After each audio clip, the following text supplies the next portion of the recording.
Hello दोस्तों, my name is Pramod Kumar. Welcome to NITN science classes. आज इस क्लास के माध्यम से वेक्टर का वेरी इंपॉर्टेंट टॉपिक ला रहा हूँ मैं, वेक्टर क्रॉस प्रोडक्ट। तो वेक्टर क्रॉस प्रोडक्ट बताने से पहले आपको स्केलर डॉट प्रोडक्ट का सदिशों का अदिश गुणनफल का कुछ प्रॉपर्टी, कुछ गुणधर्म बच गया है, उसको मैं पहले क्लियर करता हूँ। उसके बाद सदिशों का अदिश गुणनफल के बारे में बताऊंगा कि सदिशों का अदिश गुणनफल किस प्रकार से सोल्व किया जाता है, उसका कुछ प्रॉपर्टी बताऊंगा। तो चलिए स्टार्ट करते हैं। जब तक बच्चों आप लोग चैनल को सब्सक्राइब नहीं किए तो सब्सक्राइब कर लें, लाइक कर लें, लोगों तक शेयर करें, ज़्यादा से ज़्यादा लोगों तक शेयर करें। जितना ज़्यादा से ज़्यादा लोगों तक शेयर करेंगे उतना ज़्यादा हमको मोटिवेशन मिलेगा और आपको अच्छा वीडियो इस NITN साइंस क्लासेस के चैनल में आपको देखने को मिलेगा। तो स्टार्ट करते हैं। इसका कुछ प्रॉपर्टी रह गया। तो इसका नेक्स्ट प्रॉपर्टी जो था, अगर मान लिया जाए कि A कोई वेक्टर है और ये दिया हुआ A vector A1i plus A2j और प्लस A3k, B कोई वेक्टर है और ये दिया हुआ है B1i प्लस B2j और प्लस B3k। तो इन दोनों का अगर डॉट निकालना है तो डॉट किस प्रकार निकालेंगे? तो A डॉट B, तो हम फॉर्मूला बताए थे आपको कि A vector dot B vector is equal to mod of A mod of B cos theta होता है। ये आपको बताए थे। ये भी बताए थे आपको इससे पहले वीडियो में कि I वेक्टर को या I यूनिट वेक्टर को जब I के साथ डॉट करते हैं तो उसका वैल्यू आता है 1। क्यों आता है? क्योंकि दोनों के दोनों एक ही दिशा में जा रहा है, दोनों के दोनों x डायरेक्शन में जा रहा है। तो एक ही दिशा में जाने का मतलब दोनों के बीच का एंगल मतलब कोण कितना हुआ? 0 डिग्री। और cos 0 डिग्री का वैल्यू कितना होता है? 1। तो I को I के साथ गुना करते हैं तो उसका वैल्यू कितना आ जाता है? 1 आ जाता है। इसी तरीके से J को J के साथ गुना करेंगे तो इसका वैल्यू कितना आता है? 1।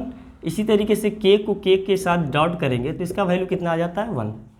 यही चीज़ अगर उल्टा है, I को अगर J के साथ गुना करें तो इसका वैल्यू 0 होगा, क्योंकि I x डायरेक्शन में और J y डायरेक्शन में, दोनों के बीच का एंगल कितना? 90 डिग्री। तो 90 डिग्री का मतलब cos 90 का वैल्यू कितना हो गया? 0। तो ये कितना बन गया? 0। इसी तरीके से आपको मैं बताए थे कि J को K के साथ अगर डॉट करेंगे तो उसका वैल्यू 0, क्योंकि 90 डिग्री दोनों। इसी तरीके से आपको बताए थे कि K को I के साथ जब डॉट करेंगे तो उसका वैल्यू भी कितना आएगा? 0 आएगा। तो यही सब प्रॉपर्टी को, यही सब गुणधर्म को यूज करते हुए हम यहाँ पे यूज करेंगे। तो A डॉट B का मतलब हुआ कि A1i plus A2j plus A3k को डॉट कर रहे हैं हम किसके साथ? B1i प्लस B2j और प्लस B3k, इसके साथ कर रहे हैं डॉट। तो जब दोनों को डॉट करेंगे तो A1i को तीनों के साथ करना पड़ेगा गुना। तो जब तीनों के साथ गुना करेंगे तो I के साथ गुना किए तो उसका वैल्यू तो 1 आ गया, लेकिन I को जैसे ही J के साथ गुना करेंगे तो उसका वैल्यू 0 हो जाता है, और I को जैसे ही गुना करेंगे K के साथ तो उसका वैल्यू भी क्या हो जाएगा? 0, क्योंकि 90 डिग्री। तो इसका मतलब ये हुआ कि I को किसके साथ केवल गुना होगा? I के साथ। तो आ गया A1 B1। इसी तरीके से J को केवल गुना करेंगे J के साथ तो A2 B2, और इसी तरीके से K को गुना करेंगे K के साथ तो A3 B3। तो A डॉट B जो आया वो आ गया A1 B1 plus A2 B2 plus A3 B3 आ गया। ये इसका प्रॉपर्टी। जैसे मान लिया जाए कि क्वेश्चन आपको दे दिया, एग्जाम्पल में क्वेश्चन आपको है कि मान लिया जाए कि A कोई वेक्टर है और इसका वैल्यू दिया हुआ है 2i प्लस 2j और प्लस 2k दिया हुआ है, ठीक है। इसी तरीके से B वेक्टर है, इसका वैल्यू दिया हुआ है 3i प्लस 2j और प्लस 3k दिया हुआ है, और दोनों को बोलेगा कि A डॉट B निकाल दो। तो A डॉट B निकालना एकदम ईजी है। I को I के साथ गुना कर दो तो 3 दूनी कितना हो गया? 6। J को J के साथ तो 2 दूनी कितना हो गया? 4। K को K के साथ तो 3 दूनी कितना हो गया? 6, तो 6 4 10 और 4 कितना आ गया 14। तो कहने का मतलब ये हुआ कि जब दोनों को गुना करेंगे तो इसका वैल्यू कितना आ गया 14 आ गया। ठीक है, समझ में आ गया बात। ठीक है, तो इस प्रकार से दोनों को हम क्या करते हैं, डॉट कर लेते हैं। इसी तरीके से नेक्स्ट प्रॉपर्टी ये है कि जब अगर मान लिया जाए, नेक्स्ट प्रॉपर्टी में अगर मान लिया जाए कि दो कोई वेक्टर दिया हुआ है और दोनों वेक्टर के बीच में अगर एंगल बोलेगा निकालने के लिए, मतलब कोण बोलेगा निकालने के लिए, तो किस प्रकार से निकाला जाएगा वो समझते हैं नेक्स्ट प्रॉपर्टी में। जैसे मान लिया जाए कि ए कोई वेक्टर है, ए वेक्टर इजकल टू दिया हुआ है, मान लिया जाए कि a1i प्लस a2j और प्लस a3k दिया हुआ है, और बी वेक्टर जो है वो दिया हुआ है b1i प्लस b2j और प्लस b3k। अब दोनों के बीच में बोला कि हमको बताओ कि कॉस थीटा क्या होगा या थीटा का वैल्यू क्या होगा। तो ईजी वे में निकाल लेंगे, इसमें कुछ करना ही नहीं है। हम लोग जानते हैं कि a dot B is equal to mod of B cos theta होता है। तो इसी तरीके से कॉस थीटा इजकल टू क्या होगा, तो cos theta is equal to a dot B by mod of a और मॉड ऑफ b, ये होता है। हम जानते हैं कि जब a को b के साथ डॉट करेंगे तो i को i के साथ केवल करना पड़ेगा।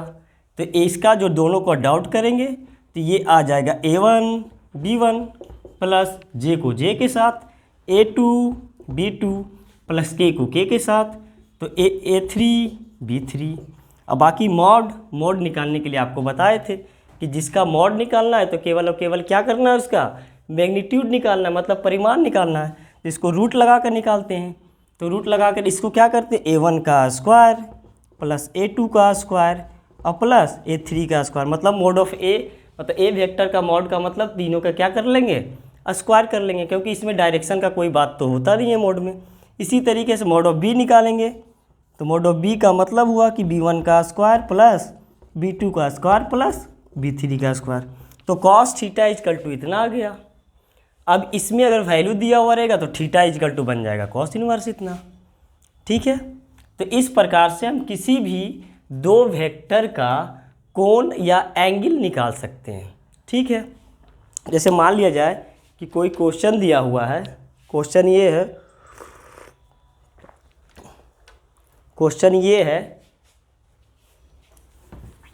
क्वेश्चन से समझते हैं इसको।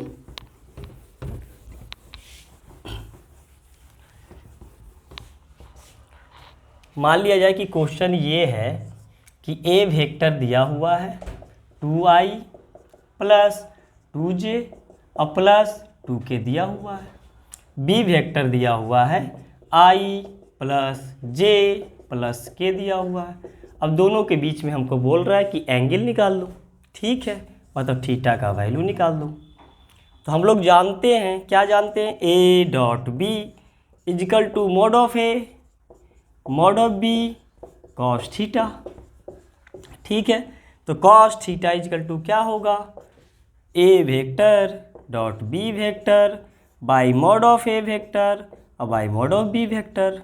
तो दोनों को डॉट कर लो, तो a डॉट b मतलब i को i के साथ, मतलब 2 और 1 कितना, 2 गुने 1 कितना बन गया 2, प्लस 2 को 1 के साथ, इसका भी क्या है 1 है, तो 2 प्लस 1, 2 गुने 1 कितना बन गया 2।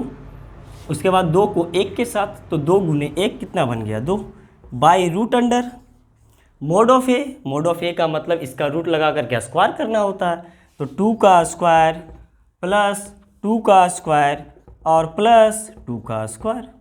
ठीक है, इसी तरीके से इसका रूट कर लेंगे, b का रूट, तो 1 का स्क्वायर प्लस 1 का स्क्वायर और प्लस 1 का स्क्वायर।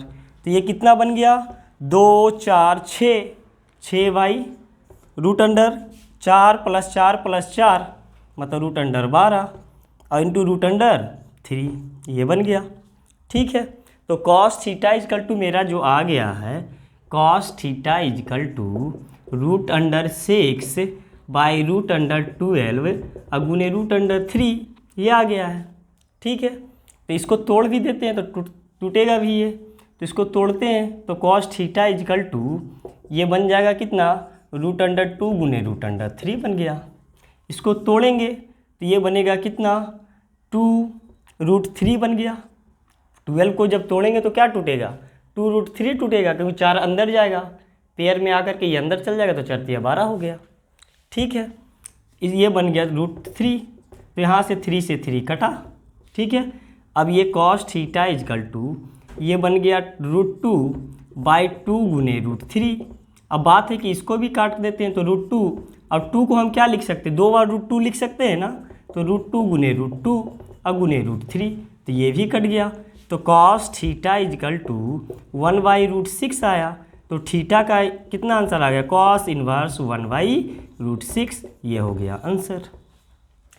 तो इस प्रकार से हमको निकालना है किसी भी दो वेक्टर को डॉट करते हुए एंगल कैलकुलेट, इस प्रकार से करते हैं।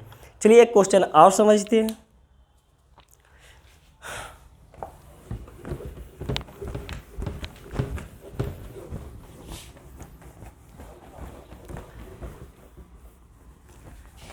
मान लिया जाए कि दो वेक्टर है, ए वेक्टर इजकल टू, ये क्वेश्चन है, A vector is equal to -2i -j और प्लस के दिया हुआ है, बी वेक्टर दिया हुआ है i प्लस j और प्लस के दिया हुआ है। ठीक है, तो हमको बोल रहा है कि थीटा बता दो, यहाँ पे थीटा क्या होगा।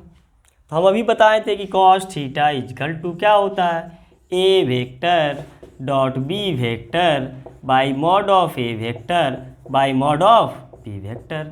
अब दोनों को डॉट कर दो, तो दोनों को डॉट करेंगे तो आई को आई के साथ, तो -2 गुने 1, तो -2 गुने 1 कर दिए, प्लस -1 और गुने 1, तो -1 गुने 1 कितना बन गया, -1 बन गया ये। ठीक है, 1 गुने 1 तो +1 बन गया, by root under mod of A का मतलब -2 का स्क्वायर प्लस इस पे इसका गुणांक कितना, मतलब कोएफिशिएंट कितना है, -1, तो -1 का स्क्वायर, इसका कोएफिशिएंट मतलब गुणांक कितना है, 1 है, तो +1 का स्क्वायर इंटू रूट अंडर, इसका करते हैं तो इसका गुणांक या कोएफिशिएंट 1 का स्क्वायर प्लस 1 का स्क्वायर और प्लस 1 का स्क्वायर, तो कॉस थीटा इजकल टू आ गया। तो -2 गुने 1 -2 और -2 और -1 -3 में से -3 और +1 तो -2 बच गया, बाई रूट अंडर 2 दूनी 4 2 दूनी 4 और प्लस 1 5 और 1 बन गया 6। ठीक है, इसका बात कर ले तो गुने रूट 3 हो गया। तो कॉस थीटा इसको सोल्व करते हैं, तो इसको सोल्व करेंगे तो इसको सोल्व किस प्रकार होगा, तो -2। अब इसका बात कर लेते हैं थोड़ा सा, तो इसको हम क्या लिख सकते हैं, √2 गुने √3 नहीं लिख सकते हैं, √6 को लिख सकते हैं और ये गुने √3 बन गया। ठीक है, तो यहाँ से हम इसको क्या लिख सकते हैं, -√2 गुने √2 और बाई √2 गुने √3 तो यहाँ से √2 कट गया। ठीक है, तो ये बच गया कितना, -√2 और बाई √9 बच गया। ये इसको हम 1 में लिख लेते हैं तो -√2/9 आ गया। तो कॉस थीटा इजकल टू -√2/9, तो थीटा इजकल टू कितना निकल गया, कॉस इनवर्स -√2/9, ये हो गया आंसर। ठीक है, तो इसी प्रकार से किसी भी दो वेक्टर का हम एंगल स्केलर डॉट प्रोडक्ट से हम निकाल सकते हैं इस प्रकार से। अब बात थोड़ा सा करते हैं, अब दूसरा प्रॉपर्टी बात करते हैं कि स्केलर वेक्टर क्रॉस प्रोडक्ट क्या होता है। तो दूसरा बात करते हैं वेक्टर क्रॉस प्रोडक्ट।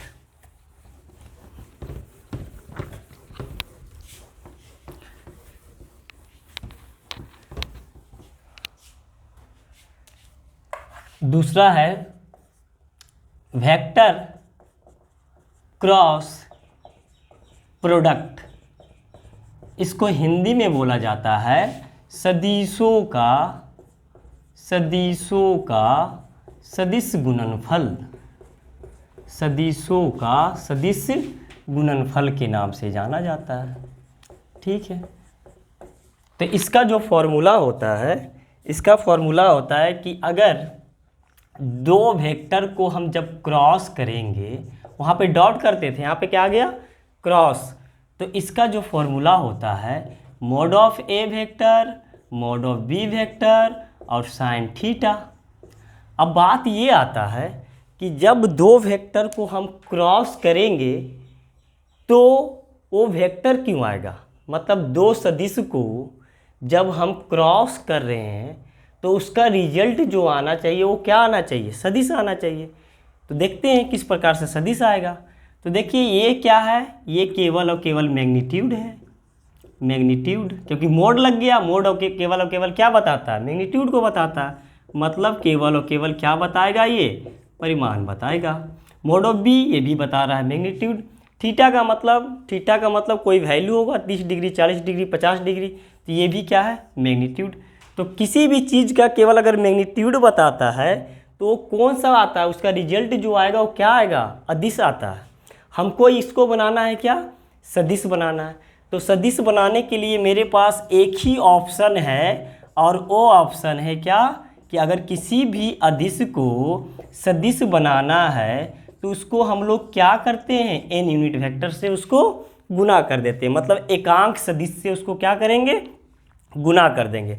अब इसका जो रिजल्ट आया वो रिजल्ट आएगा, इसका जो परिमाण आया वो परिमाण जो आएगा वो आएगा सदिश, मतलब रिजल्ट जो आएगा वो क्या आएगा, वेक्टर के रूप में आ गया। क्यों वेक्टर आ गया, अभी रिजल्ट हम देख रहे थे, ये क्या आ रहा था, ये आ रहा था परिमाण केवल और केवल मैग्नीट्यूड, मतलब इससे हमको केवल और केवल अदिश बता रहा था, मतलब स्केलर रिजल्ट जो आ रहा था वो स्केलर के रूप में आ रहा था।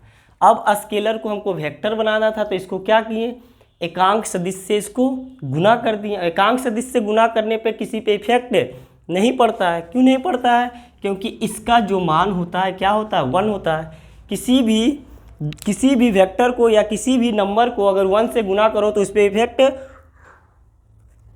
नहीं पड़ेगा। ठीक है, अब बात ये है, तो ये इसका मतलब ये हुआ कि ये केवल और केवल परिमाण बताएगा, और एन यूनिट वेक्टर जो आया यहाँ पे, एन यूनिट वेक्टर जो आया यहाँ पे वो डायरेक्शन बताएगा। डायरेक्शन का मतलब ये हुआ कि दिशा ये बताता है, ये केवल और केवल दिशा के लिए आता है। ठीक है, तो इसका अगर आपको पूछेगा कि क्रॉस प्रोडक्ट का क्या होता है फॉर्मूला, तो mod of A vector, mod of B vector, sine theta into N unit vector, या कहीं बहुत सारे बुक में ए यूनिट वेक्टर दिया हो रहा था। तो बात एक ही है, क्योंकि इसका वैल्यू कितना होता है, 1 होता है। ठीक है, तो ये इसका फॉर्मूला है। अब इसका कुछ प्रॉपर्टी है, तो उस प्रॉपर्टी को हम समझते हैं कि इसका प्रॉपर्टी क्या क्या होता है। ठीक है, तो इसका प्रॉपर्टी, इसका फर्स्ट प्रॉपर्टी ये है, वेक्टर क्रॉस प्रोडक्ट का फर्स्ट प्रॉपर्टी ये बोलता है कि अगर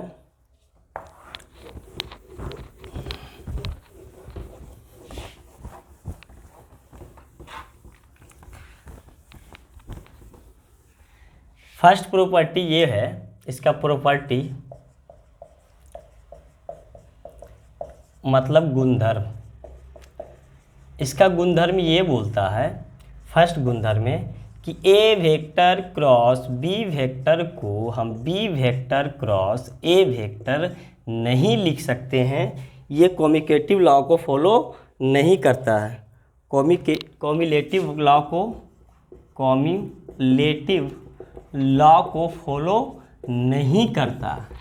अगर कॉम्यूलेटिव लॉ को फॉलो करता तो A vector cross B vector को हम B vector cross A vector लिख सकते थे। क्यों नहीं फॉलो कर रहा है, इसके बारे में थोड़ा समझ लेते हैं। क्योंकि हम बताए हैं कि सदिशों का सदिश गुणनफल में जो ये आया था, इसका जो फॉर्मूला आया था, A vector cross B vector is equal to mod of A mod of B sine theta into n unit vector, ये आया था फॉर्मूला इसका। तो एन यूनिट वेक्टर के बारे में आपको हम बताए थे कि ये जो होता है ये किसके लिए होता है, डायरेक्शन के लिए होता है, दिशा के लिए होता है। तो इसको दिशा से हम लोग समझते हैं। तो दिशा से किस प्रकार समझेंगे, मान लिया जाए, सपोज कीजिए कि ये कोई वेक्टर है, ठीक है, ये वेक्टर यहाँ हो गया और ये बी वेक्टर है, इस प्रकार से ये बी वेक्टर है। तो जब भी हम लोग ए वेक्टर क्रॉस बी वेक्टर लिखते हैं तो इसका मतलब ये हुआ कि ए से बी की तरफ जाना है, मतलब कोण जो बनेगा ए से बी की तरफ, इस प्रकार से कोण बनता है। तो इसको डायरेक्शन को देखने के लिए हम लोग पढ़े हैं राइट हैंड कर्व रूल, मतलब बाएं हस्त का नियम, ठीक है। बाएं हस्त का नियम क्या करते हैं, हाँ, तो इसका पहला प्रॉपर्टी ये है, पहला गुणधर्म ये है। बीच में क्या हुआ था कि लाइट नहीं रहने की वजह से थोड़ा सा वीडियो का कटिंग हो गया होगा, तो उसके लिए मैं स्टार्ट कर रहा हूँ फिर से। तो पहला प्रॉपर्टी ये है कि A vector cross B vector कर रहे हैं, तो ए वेक्टर को जब बी वेक्टर के साथ क्रॉस करेंगे तो उसको B vector cross A vector नहीं लिख सकते हैं। क्यों नहीं लिख सकते हैं? क्योंकि डायरेक्शन की वजह से, ठीक है, दिशा की वजह से, क्योंकि हमको ए से बी की तरफ जाना है, ए से बी की तरफ जाना है। तो इसके लिए एक रूल है कि राइट हैंड कर्व रूल या बाएं हस्त का नियम। बाएं हस्त का नियम ये बताता है कि किसी भी क्रॉस प्रोडक्ट का हमको डायरेक्शन उसमें पता कर लेना है, मतलब पता कर सकते हैं किसी भी क्रॉस प्रोडक्ट का। तो क्या करते हैं कि बाएं हस्त का नियम या राइट हैंड कर्व रूल क्या होता है कि हम सबसे पहले ए से बी की तरफ जाना है, तो ए की तरफ 4 फिंगर रख दिए, ये बाएं हस्त का, पहले बाएं हस्त निकाल लिए इस प्रकार से, ठीक है। तो बाएं हस्त का नियम में ये 4 फिंगर हम रख दिए ए की तरफ। अब ए से जाना है हमको बी, तो ए से बी की तरफ जाना है, तो ए से जा रहे बी, तो ये थंब बताता है इसका डायरेक्शन, मतलब इसका दिशा बताता है। तो थंब इसका किधर बता रहा है? बाहर की तरफ। तो इसका दिशा जो हो गया पॉजिटिव, इसका दिशा जो हो गया क्या हो गया? पॉजिटिव, मतलब बाहर की तरफ। अब ये है B cross A. B cross A का मतलब है कि बी से हमको जाना है ए की तरफ, तो बी से ए की तरफ जाना है तो सिंपल सी बात है कि बी की तरफ हम रख दिए ये चारों फिंगर रख दिए, और बी से हमको जाना है ए की तरफ, तो ये थंब बता रहा है, थंब किधर बता रहा है? डायरेक्शन इधर अंदर की तरफ। तो ए से बी का डायरेक्शन बाहर की तरफ और बी से ए की डायरेक्शन अंदर की तरफ, मतलब ये पॉजिटिव और ये क्या? नेगेटिव। इसलिए ये कम्युलेटिव लॉ को फॉलो नहीं करता, मतलब ए क्रॉस बी को हम बी क्रॉस ए नहीं लिख सकते हैं, ठीक है। तो ये पहला प्रॉपर्टी था। दूसरा प्रॉपर्टी ये है कि जब दूसरा प्रॉपर्टी का बात करते हैं तो दूसरा प्रॉपर्टी ये बोलता है कि ए क्रॉस ए को जब बी क्रॉस सी करते हैं, ठीक है, तो ये दूसरा प्रॉपर्टी है। तो दूसरा प्रॉपर्टी में ए का क्रॉस हम बी प्लस सी के साथ करते हैं, तो बी प्लस सी के साथ करेंगे तो इसको लिख सकते हैं ए को बी के साथ किए तो ए क्रॉस बी, और बी को ए को फिर सी के साथ करेंगे तो प्लस ए क्रॉस सी, इसको लिख सकते हैं, ठीक है। इसको बोलते हैं डिस्ट्रीब्यूटिव लॉ, इसको बोला जाता है डिस्ट्रीब्यूटिव लॉ के नाम से जाना जाता है। तो ये लिख सकते हैं, इसमें कोई दिक्कत नहीं है क्योंकि सिंपल एडिशन है, ए को बी के साथ गुना कर दिए और फिर ए को सी के साथ गुना कर दिए। तो ये दूसरा प्रॉपर्टी है, ठीक है। तीसरा प्रॉपर्टी ये बोल रहा है कि अगर मान लिया जाए, तीसरा प्रॉपर्टी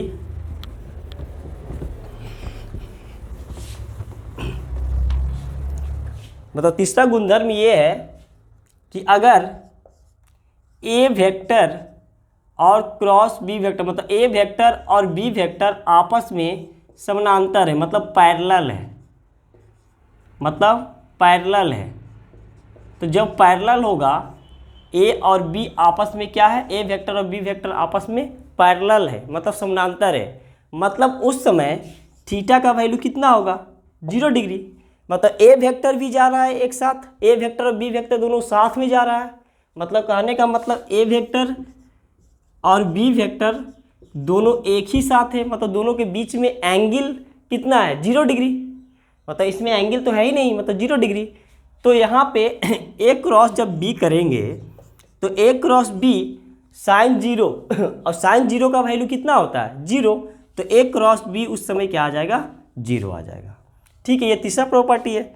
चौथा प्रॉपर्टी ये है कि जब हम ए वेक्टर को बी वेक्टर के साथ ए वेक्टर और बी वेक्टर आपस में परपेंडिकुलर है, मतलब लंबवत है, मतलब 90 डिग्री पे है। तो जब 90 डिग्री पे होगा तो A vector cross B vector और साइन 90 का वैल्यू कितना होता है? साइन 90 का वैल्यू 1 होता है। तो इसको हम लिख सकते हैं ए क्रॉस बी को ए क्रॉस बी हम लिख सकते हैं। ठीक है, तो ये चौथा प्रॉपर्टी हुआ। पांचवा प्रॉपर्टी ये है इसका, पांचवा प्रॉपर्टी इसमें अगर बात करें तो पांचवा प्रॉपर्टी ये है कि अगर एक वेक्टर और बी वेक्टर आपस में मान लिया जाए कि अपोजिट डायरेक्शन है, मतलब एंटी पैरेलल। ठीक है, मतलब दोनों के बीच में एंगल कितना बन रहा है? तो दोनों के बीच में मान लिया जाए ए वेक्टर और बी वेक्टर आपस में एंटी पैरेलल है। एंटी पैरेलल मतलब एक दूसरे के विपरीत है। ठीक है, तो उस समय ए वेक्टर क्रॉस बी वेक्टर, और विपरीत का मतलब ए वेक्टर इधर जा रहा है इस दिशा में और बी वेक्टर इस दिशा में जा रहा है, तो दोनों के बीच में एंगल कितना बना? 180 डिग्री। और साइन 180 का वैल्यू कितना होता है? साइन 180 का वैल्यू 0। तो उस समय भी ए वेक्टर क्रॉस बी वेक्टर का वैल्यू कितना हो जाएगा? 0। ठीक है, ये समझ में आ गया। अब बात करते हैं इसका कुछ कुछ प्रॉपर्टी और है वो समझते हैं। ठीक है, तो इसका कुछ प्रॉपर्टी को आप बात कर लेते हैं। जैसे मान लिया जाए कि आई को जब आई के साथ हम क्रॉस करते हैं, तो आई को जब आई के साथ क्रॉस करेंगे, इसका मतलब है आई भी, आई का पहला वेक्टर एक्स डायरेक्शन में और दूसरा भी एक्स डायरेक्शन में, मतलब दोनों के बीच में एंगल कितना बना? तो दोनों के बीच में एंगल 0 डिग्री। तो साइन 0 का वैल्यू कितना होता है? साइन 0 का वैल्यू 0, मतलब उस समय आई क्रॉस आई का वैल्यू कितना बन गया? 0। इसी तरीके से जे क्रॉस जे करेंगे तो दोनों के बीच में एंगल 0, तो उस समय में 0। के क्रॉस के करेंगे तो उसका भी कितना आ जाएगा? 0। आई को जब जे के साथ क्रॉस करेंगे, तो आई को जब जे के साथ करें, आई एक्स डायरेक्शन में और जे वाई डायरेक्शन में, तो दोनों के बीच में एंगल कितना बना? 90 डिग्री। तो जब दोनों के बीच में एंगल 90 डिग्री बना तो साइन 90 का वैल्यू कितना हो गया? साइन 90 का वैल्यू 1 होता है। तो उस समय आई और जे का जो क्रॉस करेंगे वो क्या आ जाएगा? के। किस प्रकार आएगा समझेंगे राइट हैंड कर्व रूल से। आई से जाना है हमको जे की तरफ, तो आई की तरफ हम 4 फिंगर को रखें। ठीक है, आई से जाना है जे की तरफ, आई की तरफ 4 फिंगर, जाना किधर है? जे की तरफ जाना है, तो जे की तरफ गए, तो ये बताएगा क्या? डायरेक्शन। तो इसका डायरेक्शन देखिए, ये आई, ये जे और ये क्या है? के। इस प्रकार से के होता है ना। तो इस प्रकार से के होने का मतलब ये हुआ कि ये तीनों आपस में परपेंडिकुलर होता है, 90 डिग्री पे होता है। तो ये बाहर की तरफ, तो आई से जे जाना है तो आई की तरफ हम 4 फिंगर को लिए रखें, और जे की तरफ जाना है, ये बता रहा है जे की तरफ जा रहे हैं, और ये किसका क्या बताएगा? डायरेक्शन। तो ये किसका डायरेक्शन हो गया? के का। तो आई क्रॉस जब जे करेंगे तो क्या आ जाएगा? के। इसी तरीके से जे क्रॉस के करेंगे तो उसका क्या आ जाएगा? आई, और इसी तरीके से के क्रॉस आई करेंगे तो इसका आ जाएगा जे। ठीक है, इसको समझने का एक और तरीका है। क्या तरीका है? इसको शॉर्टकट नियम से हम बताते हैं, इसको और तरीका किस प्रकार हम सोल्व कर सकते हैं। ठीक है, तो इसको शॉर्टकट तरीके से हम बताने का कोशिश करते हैं। तो इसको क्या कर लें कि मान लिया जाए कि इस प्रकार से, ठीक है, अब ये आई है, आई का डायरेक्शन, और ये जे का और ये के का। ठीक है, तो अगर क्लॉक वाइज हम चलेंगे, क्लॉक वाइज, ठीक है, मतलब घड़ी की डायरेक्शन की तरफ, तो देखिए आई को हम जे से क्या कर रहे हैं? आई को अगर जे से मल्टीपल कर रहे हैं, मतलब क्रॉस कर रहे हैं दोनों का, तो आई दोनों का, तो ये देखिए क्लॉक की डायरेक्शन मतलब घड़ी का डायरेक्शन यही होता है। घड़ी का डायरेक्शन तो इधर से ही सुई घूमती है इस प्रकार से। तो आई को क्रॉस कर रहे हैं जे, तो आई को क्रॉस करेंगे जब जे का, तो रिजल्ट क्या आ रहा है? के। तो इसका रिजल्ट जो आएगा क्या आएगा? पॉजिटिव। ठीक है, इसी तरीके से जे को हम करेंगे क्या? के साथ क्रॉस, तो इसका रिजल्ट क्या आ रहा है? आई। मतलब अगर क्लॉक वाइज डायरेक्शन में चलेगा इस प्रकार से, तो उसका वैल्यू जो लिया जाएगा पॉजिटिव में लिया जाएगा। ठीक है, आई को हम जे से क्रॉस किए तो इसका वैल्यू आ गया के, और जे को के से करेंगे तो इसका वैल्यू क्या आ जाएगा आई, और के को अगर आई के साथ करेंगे तो इसका क्या आ जाएगा जे। अगर मान लिया जाए कि अगर हमको एंटी क्लॉकवाइज जाना है, मतलब घड़ी के विपरीत डायरेक्शन में, तो एंटी क्लॉकवाइज जाना है तो ये आई बन गया, ये जे बन गया और ये बन गया के। तो अगर हम इसको उलट दें, उलटने का मतलब हुआ कि अगर हम आई को गुना कर रहे हैं हम के के साथ, ठीक है, तो आई को गुना कर रहे हैं के के साथ, मतलब आई से किधर जाना है, के की तरफ। तो ये क्लॉकवाइज का उल्टा है, एंटी क्लॉकवाइज मतलब घड़ी का उल्टा डायरेक्शन में। तो आई को जब के डायरेक्शन, आई से जब क्रॉस करेंगे के साथ, तो इसका रिजल्ट आ रहा है क्या, जे, लेकिन ये एंटी क्लॉकवाइज है इसलिए इसका रिजल्ट जो आएगा माइनस जे, ठीक है। इसी प्रकार से अगर बात किए तो इसको पूरा उलट देते हैं, तो जे को अगर आई के साथ किए, जे को आई के साथ, तो जे को क्रॉस कर रहे हैं आई के साथ, मतलब घड़ी के विपरीत चल रहा है ये, मतलब एंटी क्लॉकवाइज चल रहा है। तो जे को क्रॉस कर रहे हैं आई के साथ, तो इसका रिजल्ट जो आएगा के आएगा, लेकिन के क्या आएगा, माइनस में आएगा। इसी तरीके से अगर बात करते हैं के को क्रॉस कर रहे हैं हम जे के साथ, तो के को अगर क्रॉस कर रहे हैं जे के साथ, तो के को क्रॉस कर रहे हैं जे के साथ, तो ये किधर चल रहा है, एंटी क्लॉकवाइज, के को जे के साथ, तो इसका जो आएगा रिजल्ट माइनस आई आएगा।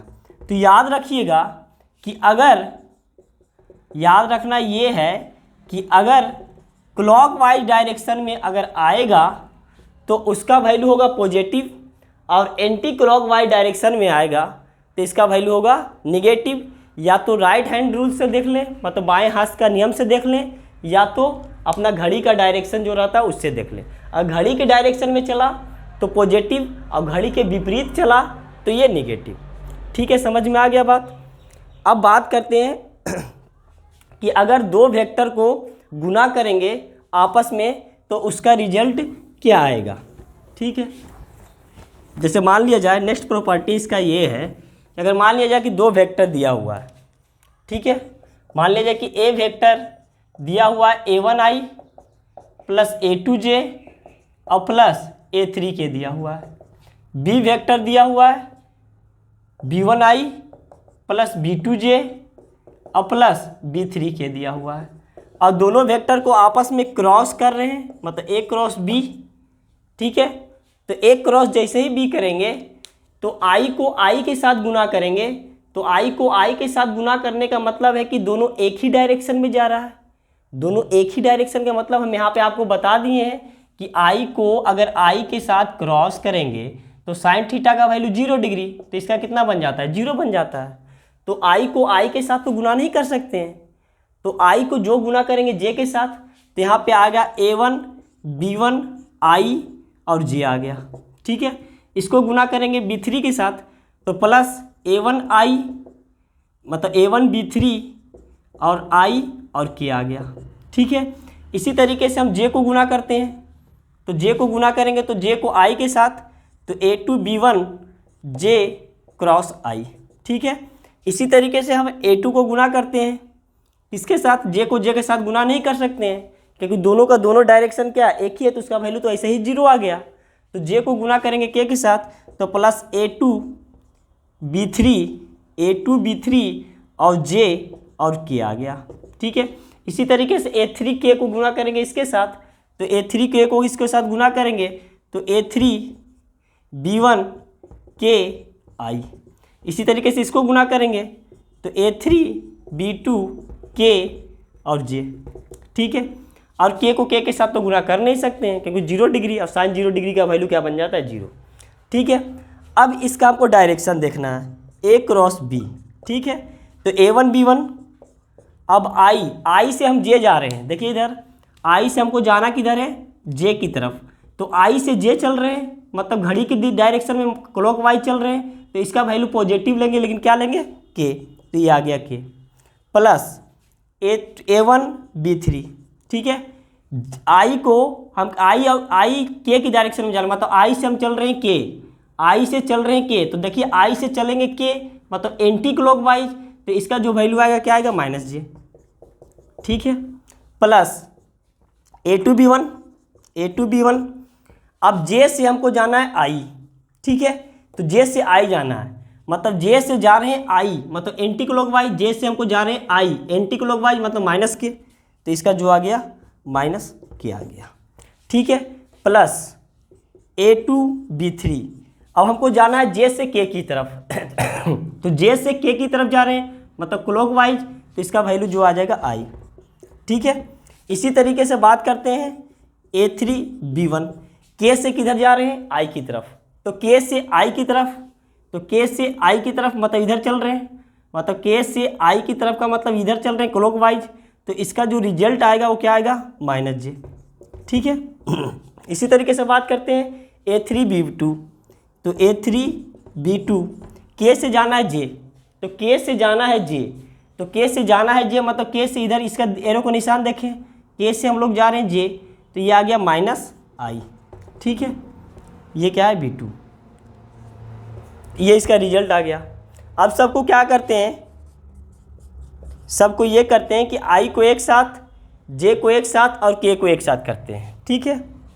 तो यहाँ पे जे और जे और कहाँ पे जे है, जे यहाँ पे, ठीक है। और ये आई बना हुआ है, ये आई, ये जे और ये के बना हुआ है और ये भी के है, ठीक है। और ये तीसरा जो आया होगा, ये आया होगा माइनस, ये जे क्रॉस, ये तो आ गया जे क्रॉस, ये तो ठीक है। आई को जब करेंगे तो जे आ जाएगा, ठीक है। जे को करेंगे आई के साथ, तो जे को किए आई के साथ मतलब इधर जा रहे हैं तो -K, ये भी ठीक है। जब जे को किए के के साथ, तो जे को किए के के साथ मतलब जे को के के साथ मतलब उल्टा मतलब क्लॉकवाइज में, तो ये आ गया जे को के साथ करेंगे तो +I, ठीक है। तो ये आई है। अब इसको किए के को आई के साथ, तो ये आ गया -J, के को जे के साथ तो -I, ठीक है। तो यहाँ पे क्या करते हैं, जे को एक साथ, आई को एक साथ और के को एक साथ, तो आई क्या क्या बना हुआ है, आई इसमें कॉमन ले लिए, तो आई देख लीजिए A2B3 और प्लस माइनस क्या है -A3B2, ठीक है, ये बना हुआ है। अब बात करते हैं जे को एक साथ लेते हैं, तो जे को एक साथ लेंगे तो -J इसमें कॉमन ले लिए, -J इसमें कॉमन लिए, तो इसमें क्या बच गया A1B3 और J माइनस इसमें भी है, तो ये क्या बन जाएगा +A3B1। अब के का बात कर लेते हैं, तो के इसमें कॉमन आ गया, तो ये क्या बन गया A1B1 और के किस में है, इसमें है, तो -A2B1, ये इसका रिजल्ट आ गया।